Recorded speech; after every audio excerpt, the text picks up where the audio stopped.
Today on Studio G, why most dangers on the road begin with distractions behind the wheel. And buying generic over-the-counter drugs may be cheaper, but find out just how different they could be from their name brand counterpart. Plus, students may soon be able to carry guns in the same bag they carry their books. Studio G starts right now.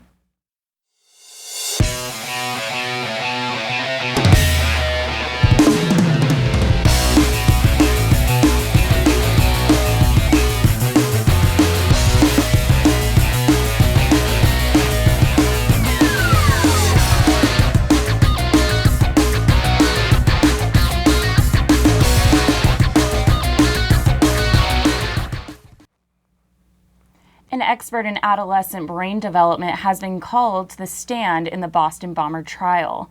Thanks for joining us today. I'm Alyssa Stein. And I'm Clarissa Levitt. According to the Associated Press, the expert has been called because of the young age of Dzhokhar Tsarnaev. The part of the brain associate with impulse control and long-range planning can develop until the age of 25 to 30. Tsarnaev was 19 at the time of the bombing. In 2011, Nevada implemented a law that prohibits drivers from using cell phones while driving. However, people are still caught often abusing this law and harming those around them. The Las Vegas Metro Police Department came together to enforce this law in hopes of battling the problem we have here in Southern Nevada. Reporter Chelsea Bangle has more. We're doing a joining forces enforcement, looking for distracted drivers, basically people who are talking on their phone while operating a vehicle. The Las Vegas Metro Police Department holds sanctioned enforcement events multiple times throughout the year to crack down on crime such as distracted driving. If they're just driving or they're meeting up with someone, that's usually what I think. Or sometimes I'll text my friends telling them where I am, or if I'm close, but I usually do it when I'm stopped. The major misconception that we see, that people think that when they are stopped at a stoplight, they can be talking or texting on their cell phone, and it's not so. The law says when you're on a public roadway operating a motor vehicle, basically behind the wheel and the engine is running, whether if it's at the stop sign or a stoplight or the car is moving, you cannot be on your phone, cannot be texting, or even looking at your GPS. As long as you're holding on to your cell phone, you can receive a ticket for that. If you're lost, I suggest just go to a parking lot and just park and re-look your location and where you should go instead of driving or being at a red light. The National Highway Traffic Safety Administration found that texting while driving is actually 6 times more dangerous than driving while intoxicated. It's been proven by studies that a person that's texting on their phone pretty much displays the same symptoms as a drunk driver. They're swerving all over the road, they're missing stuff, going through stop signs, going through stoplights, so it's just as dangerous as a drunk driver. I don't really text as much when I drive, but I do change the songs that I'm playing, so I do use my phone when I'm driving, and that's not very safe. It's partially education, it's also partially enforcement, writing tickets to people who basically break the law. It's not a new law, it's been in effect for 3.5 years now.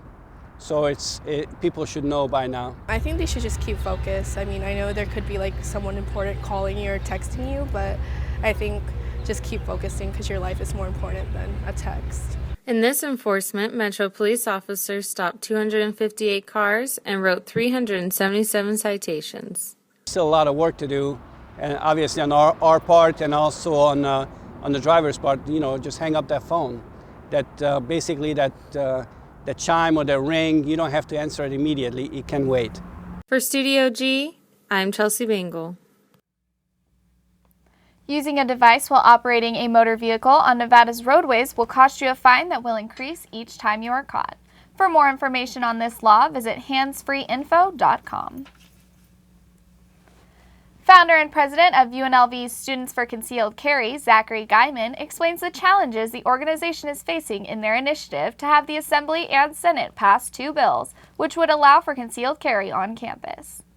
One of the big challenges we have right now is Governor Sandoval, and right now he has not been willing to engage these topics. We have a number of firearms bills, concealed carry and other firearms bills, that are not being heard in Carson City. If the senators and assemblymen who are historically on our side vote, these bills go through. UNR student Amanda Collins, licensed with her concealed carry permit, was the reason Zachary and his colleagues started the Students for Concealed Carry organization on campus. Amanda was walking to her vehicle with a group of friends on UNR's campus when she was approached in a well-lit parking garage when a man attacked her and raped her. The man had 3 other victims in Reno's area. Amanda reported a moment when she would have been able to draw her weapon and defend herself against the predator. The ratio of active shooter events, the vast majority happen in gun-free zones. And there's a reason, because right now, no one on this campus is armed except for a number of law enforcement officers who most likely are in their offices across the street.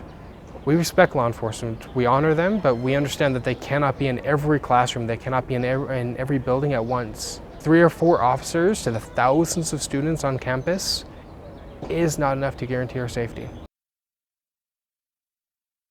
Although campus carry is a controversial topic on campus amongst different students and professors, the legislature seems to be on board with concealed carry on our college campuses.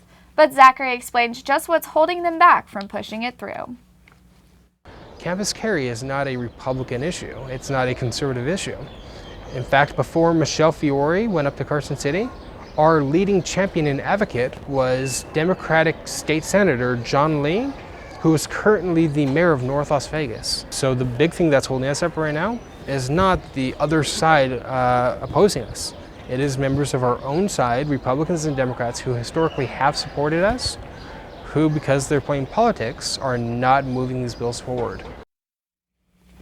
Almost 81,000 concealed carry permits have been issued in Nevada since 2014.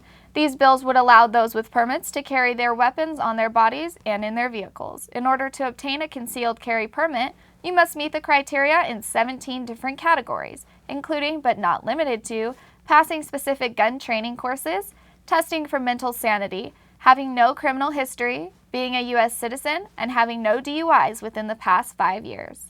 The Students for Concealed Carry on campus believes that this criteria should be substantial enough to allow for campus carry. For more information on the student organization, visit their Facebook page at facebook.com/UNLV's Students for Concealed Carry.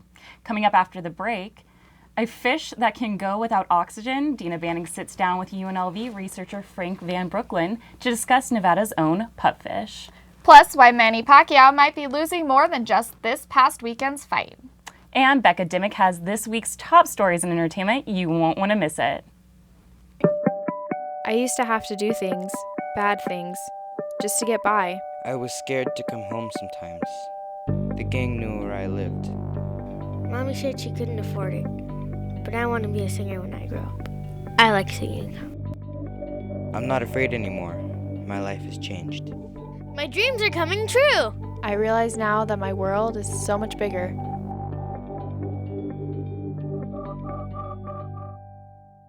My show is called Window on the Middle East, and it deals with all the issues that deal with the Middle East. Middle East is a very important part of the world. I grew up in America, and yet I'm from the Middle East. It's a commoner's viewpoint based on experience as well as scholarship. My name is Shervin Mushuri. I'm the host of the talk show Window on the Middle East at the rebelhd2.com. In some cases, brand name products aren't worth the extra cost. But when it comes to your medicine, brand name may be your best bet. Dr. Michael Maddow shares with us the difference between your generic medication and it could come from your brand one. Generic drugs have to be between 80% and 125% of the same dose of the medications that the brand name is. So they can be lower by 20% or above by 25% the dosage that the brand name carries. Now you can't know which that's going to be when you prescribe it. So you have to take the brand name medication away for a period of time, try the generic, and see whether the generic works as well as the brand name. Now, to complicate that even further, since some companies have more than one generic of the original brand name. They may be manufactured by several generic brand people. They will, the problem is that it can go from 80% to 125%, and all of a sudden you're looking at a 45% difference. So that's really significant. Dr. Todd Cooperman with LabCorp shares with us how you could spot if you should be concerned about your generic drug. He says if you suddenly experience some strange side effects after filling a prescription, or if your condition is no longer being well controlled, the first thing you should do is see if the bottle has the name of the manufacturer on it. That's the first thing to do, is find out who made it and who made the one that was working for you, and see if there's a difference. And if there was, then at least you have some good information to try to find the one that worked for you. A tip on recognizing if your medication has been switched to a generic drug would be a decrease in price. But both doctors we spoke to assured us that most medications are perfectly safe in their generic form. If you notice a difference in how you are feeling, it's important to let your doctor or pharmacist know so they can determine if it is due to the change in your medication. Now, a change in medication can definitely do a lot for the human body, but what about a change in water temperature for some fish? You know what, Alyssa? Pupfish who are native to Nevada have experienced some changes to their entire lifestyle. Sitting down with me today is life scientist here at UNLV, Frank Van Brooklyn, who has researched one of the biggest lifestyle changes for this fish. Thanks for joining us today. Thank you. So tell us a little bit about your research. So we're interested in how animals adapt to changing environments. I'm interested in animals that live in very extreme environments. And what happened was that if you look at Nevada, about 10,000 years ago, Nevada was much wetter than it is today. So for instance, Death Valley had about 330 feet of water 10,000 years ago. Death Valley, one of the driest places on Earth. And these waters receded, and when those waters receded, the pupfish ended up in the warm springs that characterize their current environments. And we think that because they spent so much of their more recent evolutionary history in colder environments, that they're not very well adapted to live in these warmer environments. Huh. Okay, so you're saying that the pupfish, okay, when were they born? When did we start seeing them in our history? Because, I mean, the water levels were so high so long ago, right? Well, we think that the pupfish actually came to this part of North America a long time ago, like millions of years ago. But it's really the more recent evolutionary history that seems to be impacting on their lifestyle. So if we look at those warm springs, what we see is they're definitely warm. We're talking about temperatures of 28, 33 degrees C. Wow. 33 degrees C is in the mid-90s in Fahrenheit, right? And that when we take fish and we raise them at the ecologically relevant temperature of 33 degrees C, what will happen is that about 10% of the fish will do what we call paradoxical anaerobism. This process by which they're in completely oxygen-saturated water, so they could breathe oxygen if they wanted to, but instead they use anaerobic metabolism for extended periods of time. The longest that we found was 149 minutes continuous with no oxygen consumption. So is that harmful for them? That must be dangerous, no? To be without oxygen? Well, we think it's the lesser of two evils. We think that what happens is that if they weren't doing it, they would experience some very detrimental effects. Wow. And so that now what they're doing basically is they're exploiting this paradoxical anaerobism, but it comes at a cost. So, for instance, they end up producing alcohol. And it's really? Through this production of ethanol that they're able to continue this anaerobic metabolism. But they also have some indications, just like a chronic alcoholic would, of liver damage. So if we were to look at smooth muscle actin, right, a protein that's normally expressed only in smooth muscle, well, in chronic alcoholics and in these fish reared at 33 degrees C, there's an expression of the smooth muscle actin in the livers, which in many cases leads towards fibrosis and the hardening of the liver that we see with chronic alcoholism. Do you think it's possible that they're aware of what this does to them when they decide not to use oxygen?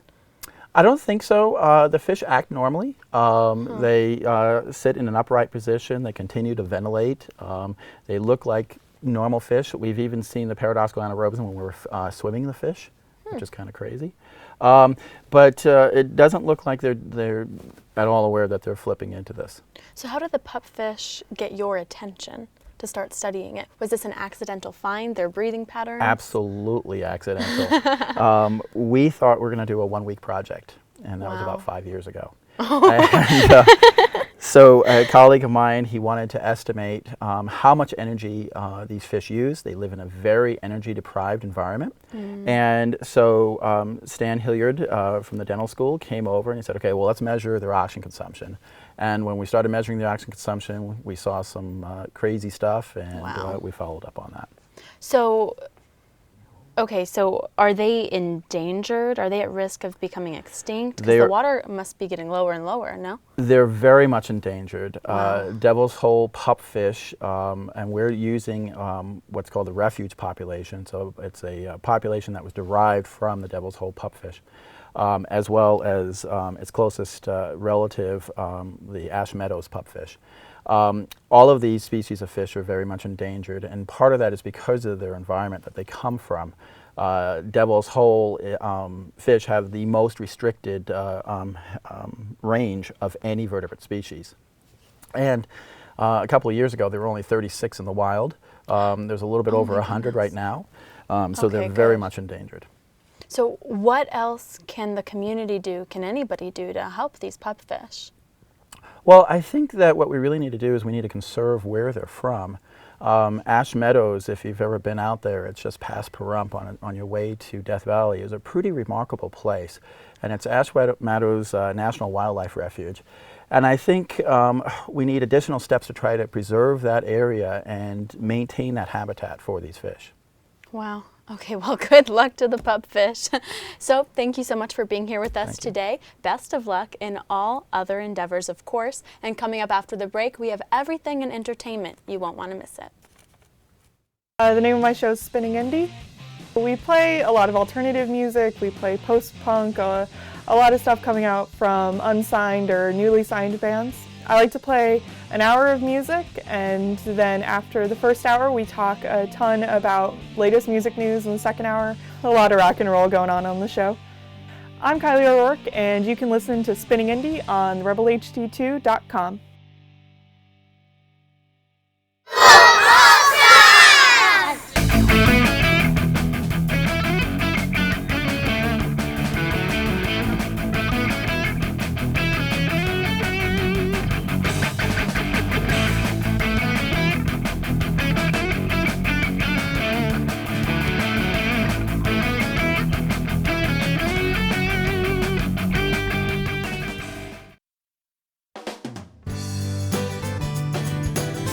Your community's farmers market. Welcoming, lively, friendly. A place where neighbors and friends come together to celebrate their community. With over 50 vendors, organic, sustainable, fresh produce are available just for you. Support and buy local at Fresh 52. One of the biggest and most anticipated fights in history is now over. Saturday night's 12-round boxing match between Floyd Mayweather and Manny Pacquiao ended with judges unanimously declaring Mayweather the welterweight champ. The victory takes Mayweather's unblemished professional record to 48-0 and cements his place as one of the greatest fighters of all time.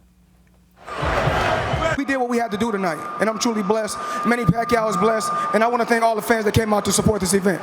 I got him many times, solid punches, and I think I thought I won the fight. Although Floyd won the fight, some are not pleased with the outcome. Recently, Pacquiao came out and said that his shoulder was injured during the fight and hopes for a rematch. Although it has not yet been determined if there will be a rematch, Mayweather has reportedly told Pacquiao that he is willing to give him one. If a rematch does happen, it may not be held at the MGM Grand. Stephanie Smith of the New York Post reported the proposed rematch of the welterweights was going to be timed to the opening of the MGM Grand's new $375 million 20,000-seat arena in May 2016. The first big event at the venue will be a concert by an unspecified artist, and the Mayweather-Pacquiao matchup would have come next. But now Vegas insiders say that the hotel giant's backing away from the idea because the fight, while pulling in unprecedented millions, underwhelmed fans and was a logistical nightmare. Viewers were so disappointed that they are hitting Manny Pacquiao with a class action lawsuit. The nature of this action? That before the fight of the century, Pacquiao failed to disclose the injury to the Nevada Athletic Commission prior to the fight as required by Nevada law. Stephanie Vannell and Cami Raburn are suing on behalf of the persons who purchased tickets, the pay-per-view event, or who managed money on the event. Well, Becca, I hope you have a little more entertainment than that fight did. Hey everyone, I'm Becca Dimmick, and this is your midweek entertainment recap. Hey everyone, I'm Becca Dimmick. President Obama this week was the guest on the Late Show with David Letterman Monday night. This marks the president's 8th time visiting Letterman. Letterman has been the host of The Late Show since 1993, and his ending has run this month on the 20th. Other big-name guests he'll have from now until the finale include Tina Fey, Will Ferrell, Don Rickles, and Bill Murray. With 33 years as the show's host, Letterman holds the record for the longest-running host in late-night history. And moving on, the Met Ball happened on Monday night. The annual fundraising gala for the Metropolitan Museum of Art's Costume Institute in New York City was star-studded as celebrities walked the red carpet. The theme this year is China Through the Looking Glass. The gala is supposed to serve as an opening celebration for the Institute's annual fashion exhibit. And while everyone at the gala looked very much influenced by the theme of the exhibition. Are you not kidding me? We hope to have many guests from China, very many celebrities, many of our supporters, and the co-chairs obviously are going to be myself, Wendy Deng Murdoch, Marissa Mayer from Yahoo, Gong Li, and Jennifer Lawrence. And while everyone at the gala looked fabulous, one celebrity in particular seemed to have stolen the show. Beyoncé slayed the red carpet in her sheer Givenchy gown, and in true Queen Bee fashion, she surprised photographers by arriving slightly late, as to make her grand entrance that much more exciting. Shifting gears a bit, Chris Brown is making local headlines this week. Rapper Chris Brown was accused on Monday of physically assaulting a man during a basketball game in a suite at the Palms Casino Resort. The victim was treated for injuries at Sunrise Hospital. However, in a statement given by the victim on Tuesday, he stated he no longer wants to proceed with pressing criminal charges. Chris Brown performed at Dre's nightclub last night and was set to receive the key to the Strip as well, though the latter ended up not happening. And in more local news, Britney Spears, the Queen of Pop, has extended her Las Vegas residency. The singer released a new single on Monday featuring Iggy Azalea, called Pretty Girls, and yesterday she announced that on the Ellen DeGeneres show, the residency will be extended by 3 months. With the addition of the 22 shows, the Piece of Me show is set to close this year on New Year's Eve. I haven't been able to make it out to Brittany yet, but I might go have to see I it haven't now. been either. I really want to go. Yeah, I mean, Britney, the queen of all pop. I I love her. I feel like it's so fitting that her show's going to close on New Year's Eve. Like, she's the queen. Why not go out with something big? For real. I agree. Well, stay with us. We'll be right back after the break. The show is La Alternativa. It's the alternative in Spanish. It's mainly a music show. We play Latin alternative music from all over Latin America, Mexico, Chile, sometimes Spain. Sometimes we talk about news stories that we feel aren't being covered in like mainstream media, specifically Latin stories. It could be anything like protest, social activism, anything we find interesting, pretty much. I want them to discover new music. I don't think that many people in the U.S. know about Latin alternative music. It's very similar to alternative music here in the U.S., but in Spanish, and it talks about issues going on over there. And also kind of see what's going on in Latin America. There's a lot of, I think, activism that's kind of missing in the U.S. a little bit. My name is Bruce Gill. I'm the host of La Alternativa. Check it out at therebelhd2.com.